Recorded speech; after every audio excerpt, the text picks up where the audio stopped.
Hello दोस्तों, स्वागत है आपका जीएस पाठशाला में। और आज हम बात करने वाले हैं पार्ट्स ऑफ स्पीच के बारे में।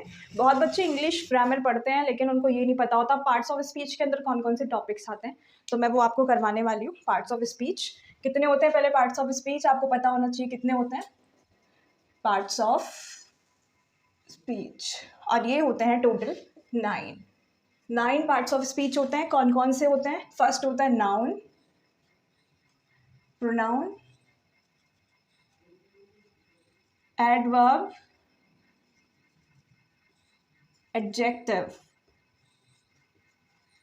और प्रीपोजिशन, वर्ब होता है, कंजक्शन, इंटरजेक्शन और लास्ट है हमारा डिटर्मिनर। कितने हो गए टोटल? 1 2 3 4 5 6 7 8 और 9। टोटल हमारे पार्ट्स ऑफ स्पीच कितने होते हैं? टोटल हमारे पार्ट्स ऑफ स्पीच होते हैं 9। और एक एक करके मैं आपको इनका इंट्रोडक्शन दूंगी, है ना। इंट्रोडक्शन फर्स्ट हम देखेंगे नाउन का। नाउन क्या होता है बच्चों? नाउन यहाँ पे हम कर लेते हैं कि नाउन वगैरह क्या है ना। नाउन आपने अपने बचपन में तो पढ़ा ही होगा, बचपन में पढ़ा होगा कि नाउन क्या है। क्या बताया? Person place thing. आप ये मान लेते हो कि बस पर्सन प्लेस और थिंग नाउन हो जाता है, लेकिन ये पूरी अच्छे से नहीं बताई आपको। डेफिनेशन बताई लेकिन अधूरी बताई। पर्सन प्लेस थिंग तो होता है पर्सन प्लेस थिंग, ये आपको पता है ना। पर्सन प्लेस थिंग नाउन होता है ना। बात ठीक कर देती हूँ। ये तो होता है लेकिन और भी चीज़ें नाउन होती है, लाइक ऑनेस्टी, पॉवर्टी हो गया, लव, हेट, जो इनविजिबल रूप से होते हैं, हमें विजिबल नहीं होते हैं, इनविजिबल होते हैं। नाउन भी दो पार्ट से होते हैं, एक तो विजिबल होते हैं जिसको हम देख पा रहे हैं, और एक होता है इनविजिबल, ठीक है, जिसको हम देख नहीं सकते, ओनली फील कर सकते हैं। और ये हम पढ़ना है किसमें? अब्स्ट्रैक्ट नाउन में। अब्स्ट्रैक्ट नाउन में मैं आपको टॉपिक करवाऊंगी, तब करेंगे हम पूरा इसका खुल के, लेकिन अभी बस आप इंट्रो देख लो इनका, है ना। विजिबल तो अपना लिया जाता है प्लेस, थिंग्स, पर्सन, जिसको हम देख रहे हैं ना, वो आ जाता है इसमें। इनविजिबल क्या हो जाता है? इनविजिबल यहाँ हम लिखते हैं लव हो गया, हेट हो गया, लाइक, ऑनेस्टी हो गया, है ना, पॉवर्टी, चाइल्डहुड हो गया। ये सब क्या है? ये सब इनविजिबल होते हैं, इनविजिबल नाउन होते हैं। ये कौन से हैं? विजिबल होते हैं पर्सन प्लेस थिंग। जो भी चीज़ को हम देख पा रहे हैं, जिस भी चीज़ को हम नाम दे पा रहे हैं, वो क्या होते हैं? वो विजिबल होते हैं हमारे सामने और नाम दे सकते हैं। जैसे ये है बोर्ड हो गया, पेन हो गया, जो भी टेबल हो गया, ये सब कुछ क्या है? नाउन है और हम इसको देख पा रहे हैं, विजिबल है ना ये। और इनविजिबल रूप से कैसे होता है? इनविजिबल रूप से हम उसको देख नहीं पाते हैं। जैसे लव, हेट, ऑनेस्टी। ऑनेस्टी को हम देख पा रहे हैं क्या? रखी हुई है यहाँ पे ऑनेस्टी? बिल्कुल नहीं। ओनली फील कर सकते हैं कि हाँ वो ऑनेस्ट है, उसमें फीलिंग्स कैसी हैं, फीलिंग्स जो आप अब्स्ट्रैक्ट नाउन के अंदर में पढ़ते हैं, ठीक है। नाउन का इतना ही अभी काफ़ी है। आगे का हम बाद में करेंगे। अभी आगे का हम देखते हैं प्रोनाउन, ठीक है। तो अब बात करते हैं हम प्रोनाउन की। प्रोनाउन, प्रोनाउन क्या है? जो संज्ञा के स्थान पर काम आने वाले शब्दों को सर्वनाम कहते हैं। ये हिंदी में पढ़ा था हमने, ठीक है, वही है ये। नाउन की जगह ये काम आ जाता है हमारा, ताकि नाउन हम बार बार लगाते हैं ना सेंटेंस में, तो वो सेंटेंस अच्छा नहीं लगता, इसलिए हम यूज कर देते हैं वहां पे प्रोनाउन का। प्रोनाउन सेंटेंस को अट्रैक्टिव बनाता है। प्रोनाउन नाउन को रिप्रेजेंट करने का काम करता है। ये नाउन को रिप्रेजेंट करता है। लाइक मैं एक उदाहरण भी दे देती हूँ आपको, example. Riya is a good girl and she is my friend। यहाँ पे बताओ नाउन कौन है? नाउन यहाँ पे रिया है, दिख रहा है यहाँ पे नाउन आपको? ये नाउन हो गया हमारा, ठीक है। ये क्या है फिर? शी यहाँ पे हमारा हो जाता है प्रोनाउन। शी यहाँ पे हो जाता है प्रोनाउन। अगर मैं ऐसे बोलूँ Riya is a good girl and Riya is my friend and Riya is ये, रिया इज़ वो, बिल्कुल सही नहीं लगेगा। ये बोलने में बेचारा सामने वाला पक जाएगा कि ये क्या बोले जा रही है। इसलिए हम यूज़ कर देते हैं प्रोनाउन का। और प्रोनाउन जो है नाउन के साथ नहीं आता कभी, याद रखना। प्रोनाउन दूर से नाउन की हेल्प कर देता है, ये हमारा प्रोनाउन हो गया, ठीक है। तो प्रोनाउन का काम ये होता है कि वो नाउन की हेल्प करता है, नाउन की हेल्प करता है और दूर से हेल्प करता है। कभी भी वो नाउन के साइड में नहीं रखा हुआ मिलेगा आपको, ठीक है, नाउन का हो गया, ओ सॉरी प्रोनाउन का हो गया। अब आगे देखते हैं, अभी थोड़ा थोड़ा कर लूँ, बाद में तब चैप्टर वाइज करेंगे पूरा अच्छे से। अब हम बात करते हैं किसकी, एडजेक्टिव की बात कर लेते हैं।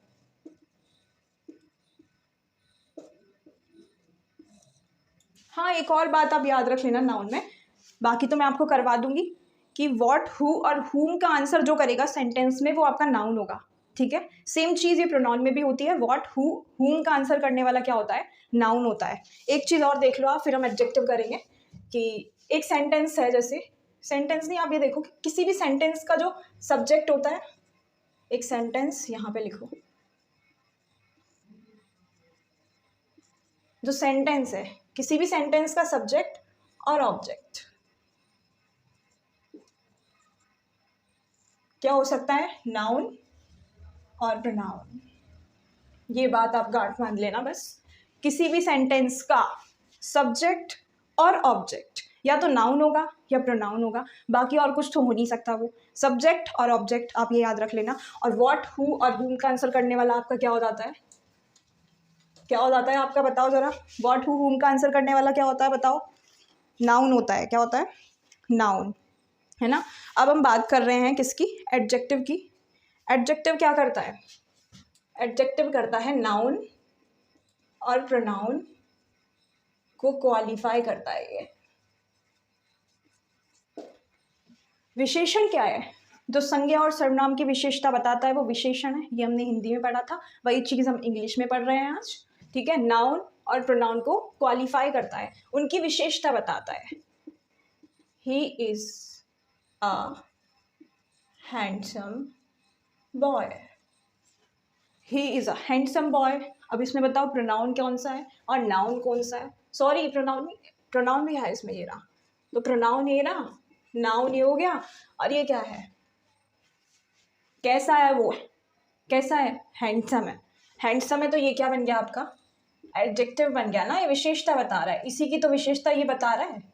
ये नाउन है ना बॉय, नाउन है बॉय, इसकी विशेषता कौन बता रहा है, एडजेक्टिव बता रहा है कि लड़का कैसा है, हैंडसम। ठीक है, बस इतना ही बहुत है इसमें। अब आगे देखते हैं, वर्ब की बात करते हैं, चलो। वर्ब दिख रहा होगा शायद वहाँ तक, तो वर्ब की बात करते हैं। वर्ब क्या होता है, क्रिया जिसको हम बोल देते हैं, क्या बोलते हैं, क्रिया। ठीक है, वर्ब को क्रिया कहते हैं हम। कौन कौन सी होती हैं, मेन वर्ब होता है और helping verb,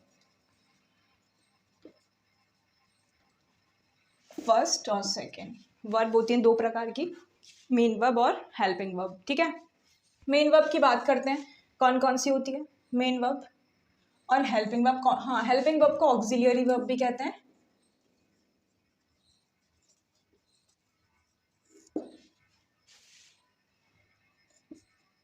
finite and non finite, ये जो टॉपिक है हम एडवांस वर्ब में करते हैं। ठीक है, और हेल्पिंग वर्ब के बारे में देखते हैं।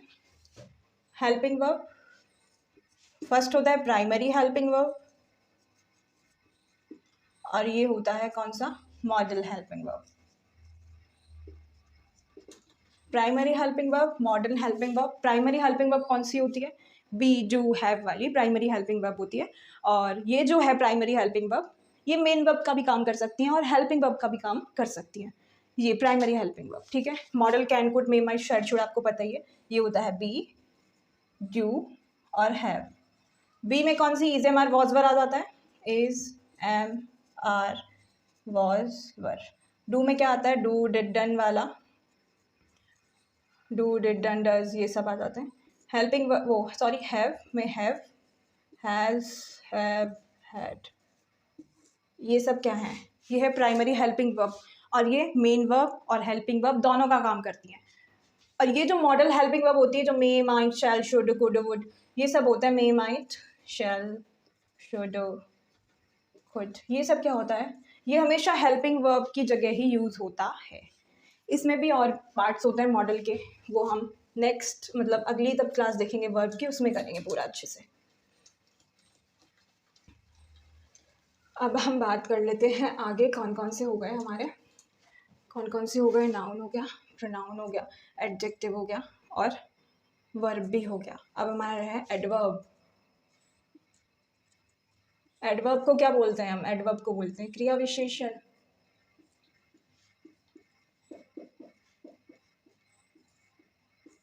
एडवर्ब जो है, ये एडवर्ब को भी, किसी को भी, मतलब इसका बहुत बड़ा रोल है। एडवर्ब को, एडजेक्टिव को, नाउन को, किसी को भी क्वालिफाई कर सकता है ना, किसी के भी बारे में बहुत अच्छे से बताता है। कौन? एडवर्ब।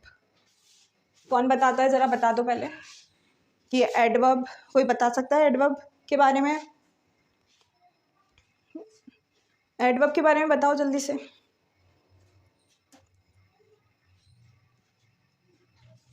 नहीं पता?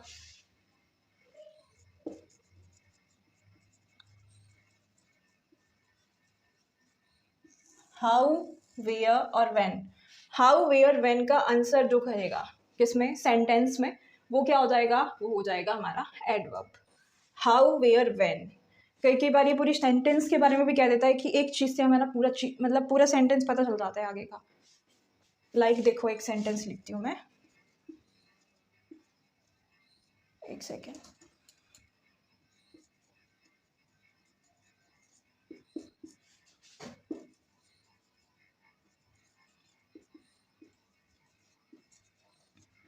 Fortunately I booked a new car. I booked a new car, मैंने एक नई कार खरीदी। कैसे? फॉर्चुनेटली, भाग्य से। फॉर्चुनेटली बोलते ही हमें पता चल गया। कैसे खरीदी? भाग्य से। फॉर्चुनेटली, हाउ का आंसर कर रहा है, ये क्या हो जाएगा हमारा? एडवर्ब हो गया, जिसने पूरे सेंटेंस को क्वालिफाई कर दिया। किया ना? बस ये याद रखना, हाउ, वेयर, व्हेन का आंसर करता है। बस इसमें यही चीज़ है मेन, बाकी तो हम कर ही लेंगे बाद में। बचा क्या है हमारा, बताओ क्या बच गया? बताओ क्या बचा है? प्रपोजिशन है ना, प्रपोजिशन देखते हैं अब हम। प्रपोजिशन, डिटर्मिनर, कंजक्शन, ये सारे में बचे हुए हैं अभी। ये देख लेते हैं एक बार, फिर बढ़ेंगे हम और आगे, है ना।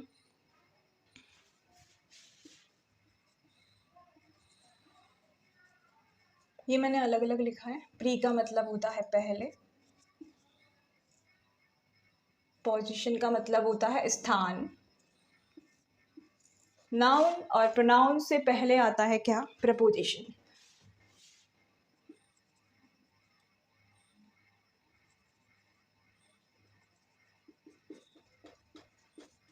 अपने बाद ऑब्जेक्ट लेती है, जैसे प्रपोजिशन प्लस ऑब्जेक्ट, हमेशा ऑब्जेक्ट फॉर्म लेगी अपने बाद। प्रपोजिशन अपने बाद हमेशा कौन सा फॉर्म लेती है? ऑब्जेक्ट फॉर्म लेती है, ठीक है। प्रपोजिशन हमेशा क्या लेती है अपने बाद? हमेशा अपने बाद लेती है प्रपोजिशन ऑब्जेक्ट फॉर्म, है ना।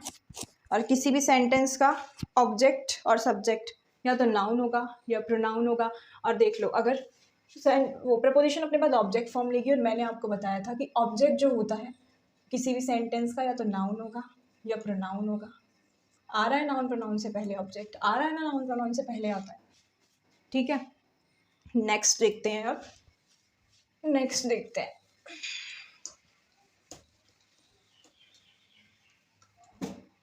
नेक्स्ट हमारा हो गया प्रपोजिशन, एडवर्ब, कंजक्शन। देखो अब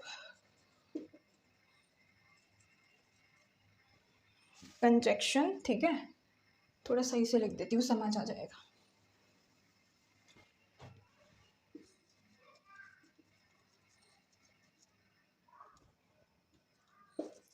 कंजक्शन जोड़ने का काम करते हैं, लाइक एंड, बट। ये क्या होता है? कंजक्शन होता है जो क्या काम करता है? सेंटेंस को जोड़ने का काम करता है। राम एंड श्याम, ये क्या है? कंजक्शन है ना, ये कंजक्शन है जो इसको इससे जोड़ने का काम कर रहा है, राम और श्याम। बट होता है एक, बट क्या क्या हो सकता है? बट एक प्रपोजिशन हो सकता है, बट एक कंजक्शन भी हो सकता है। बट एक प्रपोजिशन भी हो सकता है, और बट क्या हो सकता है, बट प्रपोजिशन भी हो सकता है, और बट कंजक्शन भी हो सकता है। क्या क्या होता है, प्रपोजिशन और कंजक्शन, ठीक है।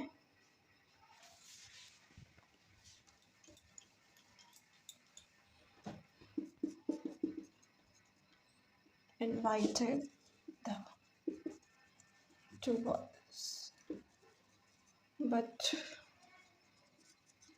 neither has come. I invited the two boys, but neither has come. यहाँ पे बट क्या काम कर रहा है, बट तो यहाँ पे लेकिन का काम कर रहा है, लेकिन मैंने दो लड़कों को बुलाया लेकिन कोई भी नहीं आया। बट यहाँ पे क्या काम कर रहा है, लेकिन मतलब ये सेंटेंस को जोड़ने का काम कर रहा है, ठीक है।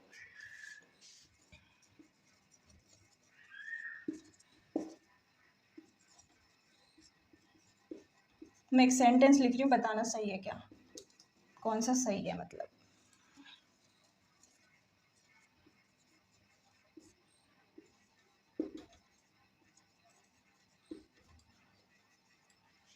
फर्स्ट मैंने लिखा everyone but he was there, second मैंने लिखा everyone but him was there. इसमें से कौन सा सही है ये बता देना, ठीक है। एवरीवन, यहाँ पे बट क्या काम कर रहा है, बट है ये, ठीक है। क्या काम कर रहा है ये, यहाँ पे बट काम कर रहा है एज अ प्रपोजिशन, ठीक है। ये प्रपोजिशन है और ये भी प्रपोजिशन है। तो मैंने पूछा कौन सा सही है इसमें से। प्रपोजिशन अपने बाद क्या लेती है, ऑब्जेक्ट फॉर्म लेती है, और ये ऑब्जेक्ट फॉर्म है, ये सही है ये रॉन्ग है, ठीक है। कौन सा सही है कौन सा गलत है पता चल गया होगा। अब हम बात करते हैं किसकी, डिटरमिनर की।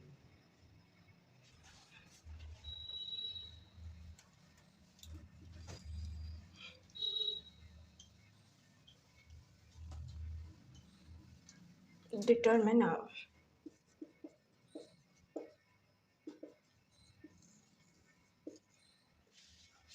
क्या है डिटरमिनर, डिटरमिनर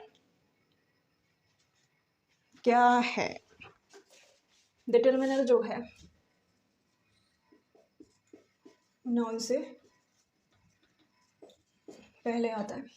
डिटरमिनर क्या है, डिटरमिनर नाउन से पहले आता है, ठीक है, और नाउन को बाउंड कर देता है। जैसे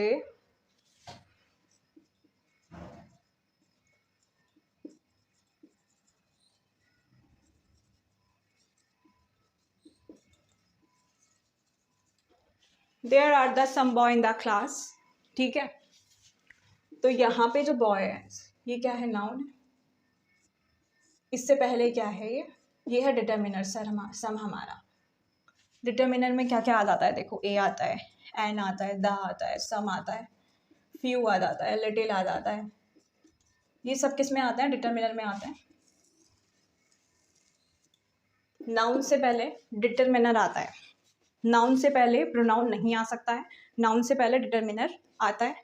सम, few, little, a and the, ये सब क्या है, आर्टिकल भी हम डिटरमिनर के अंदर ही पढ़ लेते हैं। जैसे ये डिटरमिनर पा लिया था हमने यहाँ पे, तो ये नाउन को बाउंड कर देता है, नाउन के लिए आ जाता है, ये नाउन के बाद आता है, नाउन के लिए नहीं आता, नाउन के बाद आता है। अगर मैंने लिखा there are boys in the class, अगर मैं लिख रही हूँ there are boys in the class, पता ही नहीं चलेगा कितने बॉयज हैं। अब मैंने लगा दिया सम, कुछ बॉयज है, तो नाउन को उसने बाउंड कर दिया, बता दिया कि हाँ कुछ हैं वहाँ पे, ठीक है। तो डिटरमिनर हो गया, कंजक्शन हो गया। अब बात आती है हमारी इंटरजेक्शन की, और ये बच्चा है हमारा लास्ट, इंटरजेक्शन। इंटरजेक्शन कहाँ काम आता है, इंटरजेक्शन का काम ज़्यादातर आता है नरेशन में। ये राइटिंग थोड़ी ख़राब हो रही है। नरेशन में काम आता है क्या, इंटरजेक्शन। इंटरजेक्शन वो होता है कि हम बस एक चीज़ बोलते हैं और सामने वाला समझ जाता है, जैसे ओ वॉव। अब मैंने बोला वॉव, तो सामने वाला कैसे सोचेगा, हाँ आगे वाला जो बोलेगी ना, आगे वाला वो कुछ अच्छा होने वाला है। मैंने बोला ओ नो, तो उनको पता चल जाएगा आगे जो होने वाला है, आगे जो सेंटेंस होने वाला है वो कैसे होने वाला है, बेकार होने वाला है। जैसे वॉव, ओ नो, ब्रेवो, ठीक है। वो वाओ, ये हो गया ना, वाओ वाओ, ये सब है। ओ नो नो, ये सब आ जाता है। ओ, है ना, ऊ, ये सब बहुत सारे हम देखते हैं, किसमें, नरेशन में देखने को मिलते हैं। और एक ही चीज़ से, एक ही वर्ड से हमें पता चल जाएगा कि आगे वाला सेंटेंस कैसे होने वाला है। ठीक है, हमारा हो गया इंटरजेक्शन भी। ये हमने जान लिया पार्ट्स ऑफ स्पीच के बारे में, कि पार्ट्स ऑफ स्पीच कितने होते हैं। पार्ट्स ऑफ स्पीच का इंट्रोडक्शन देख लिया। ठीक है, अब नेक्स्ट क्लास में हम इनको पढ़ेंगे, नाउन प्रोनाउन, मतलब सीरीज वाइज करते जाएंगे इनको। ठीक है, बाकी अदर चैप्टर्स हो जाते हैं ग्रामर में, कौन कौन से हो जाते हैं, सब्जेक्ट वर्ब एग्रीमेंट।